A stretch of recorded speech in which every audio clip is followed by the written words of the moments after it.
Зголемен бројот на порачки во пекарите пред Бадник и Божик. Наголемо се прават колачиња, баници, зелници, лепчиња со паричка. После колачиња, баница со прас, сите се подготвуваат за престојните празници. Пекарите со полна пареа работат за да ги затоволат потребите на граѓаните. Цените достапни за сечи и джеп, велат од таму. Сега за време на празниците ние веќе ги примевме порачките, веќе ги работиме. Значи најповеќе се бараат денеска колаците, бидејќи утре е Коледе, а утре ќе биде исто така баниците со прас или зелниците и лепчињата со парички. Па цените мислам дека се приступачни, колаците ги продаваме по околу 120 денари за пола кило, баницата ни е 250 денари и лепчето со паричка ни е 30 денари. Праксата покажува дека од година во година бројот на граѓани кои порачуваат зелник, баница или лепче со паричка расте. Брзиот начин на живот се поретко дозволува дома да се приготви за празниците, па затоа зголемен е обемот на работа во пекарите.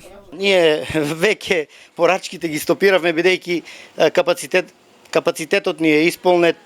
Се надеваме дека ќе ги сите порачки на време изработиме.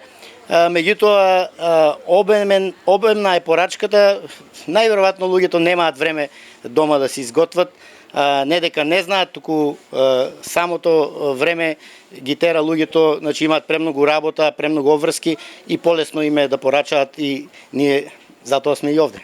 Редица граѓани денеска чекаа за да купат зелник, баничка, лепчиња за утре.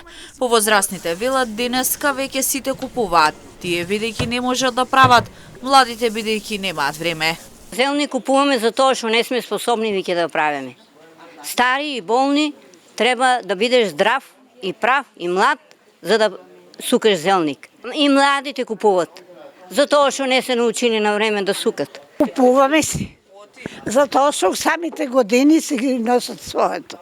Остароме веќе не можеме да работиме. Ето е тоа. Младите и они не прават, одат на работа и така. Прави, мислим ми. Тешко ли е, захтевно? Не е тешко. Кој знае да сука, не е тешко. Кој не знае, треба ви да млади да се учите. Со колачиња утре се чекаат првите коледари кои го најавуваат Христовото раѓање.